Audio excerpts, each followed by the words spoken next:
Grabe, alam nyo ba, napagastos na naman ako. Dahil kinailangan kong palitan yung battery ng sasakyan ko. Pangatlong beses na nga nangyari to na ayaw niya talaga mag-start. Buti na lang talaga na may Motolite ako maaasahan sa oras ng pangangailangan. O Motolite, peke naman. So ito nga, nagpa-rescue ako sa Motolite at nagpa-deliver na rin ng bagong battery. And thank God because they're just one call away kaya darating agad yung tulong na kailangan mo. So ito nga, kumuha ng tester si kuya para i-check yung battery ko kung kailangan na ba talagang palitan at pinastart niya sa akin yung engine.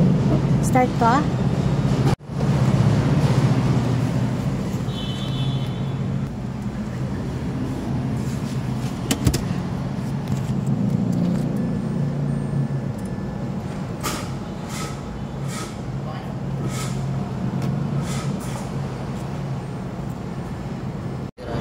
Ano yung napalo sa tester mo?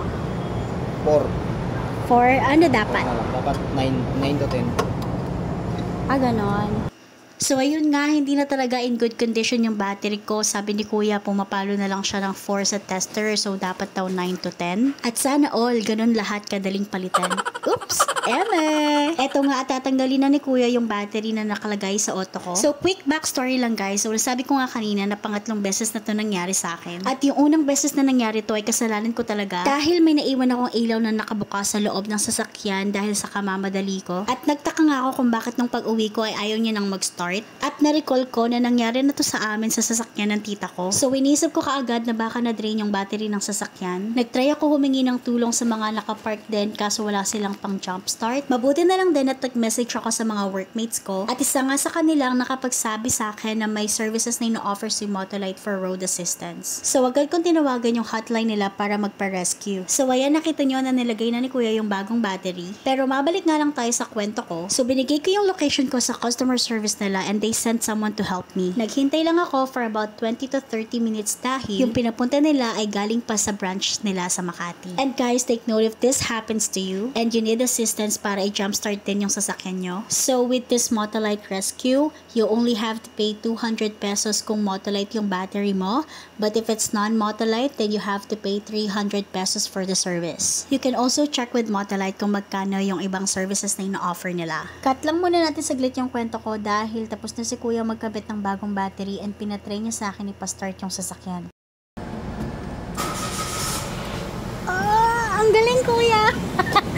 O, diba? Tuwang-tuwa pa nga ako. At mabalik na naman nga tayo ulit sa kwento ko. At nung unang beses nga ako na inassist ng Motolite, sinabi na sa akin na hindi na talaga in good condition yung battery ko. Hindi agad ako naniwala kay kuya dahil hindi pa naman nagdadalawang taon yung sasakyan ko. At matapos nga noon ay nakauwi naman ako sa bahay. At noong mga sumunod na araw, napapansin ko kapag gagamitin ko siya, hindi na ganun ka-smooth yung pag-start niya. Nagamit ko pa nga siya ng ilang linggo bago na ulit yung pangalawang beses na incident na to. At ito nga yung pangatlong beses kaya naman talaga nag-decide na ako na bumili ng bagong battery nito. And mga sisi, by the way, this last incident happened back in July at magdadalawang taon pa lang yung sasakyan ng December 2024. So yes, this is a late upload video dahil ngayon lang talaga ako nagkaroon ng chance na mag-edit at mag-upload nito. At dahil nga wala pang 2 taon yung sasakyan, nagtaka talaga ako kung bakit ang bilis palitan agad ng battery. Pero naisip ko rin na dahil gamit ko nga siya lagi pagpapasok ako at dahil marami rin kaming gala na napuntahan, kaya siguro nagkaganon. Kaya lesson learned talaga to sa akin na kapag may hindi ka napapansing maganda, ipacheck mo agad. Grabe, ang laking tulong talaga ng ganitong service ng Motolite. Dahil sila na ang pupunta kung nasan ka at hindi na ako na problema kung saan ko pa dadalhin or paano ko dadalhin ng sasakyan ko sa mga service center. And by the way guys, yung old battery ko nga pala ay Motolite Gold at parehas na battery lang din naman ang nilagay as replacement. And sabi nga ni kuya na yung battery daw should last up to 2 to 3 years at merong 21 months warranty kay Motolite. At ang pinaka nagustuhan ko nga dito kay Motolite ay dahil pwede mong ibenta o i-trade yung lumang battery mo sa kanila. Kaya naman binenta ko na rin sa kanila yung lumang battery ko dahil wala naman akong paggagamitan nun. Mabilis nga lang yung naging service sa akin ni kuya dahil wala pang 10 minutes tapos na agad siya. At kinuha niya na nga rin yung luma kong battery na binenta ko sa kanila. At kung kailangan niya rin na magpalit ng battery, dito na kayo kay Motolite dahil quality talaga siya. With 24 hours express service dito sa Metro Manila and Calabarzon. Open din yung hotline nila for 24/7 kaya kahit anong oras mong kailangan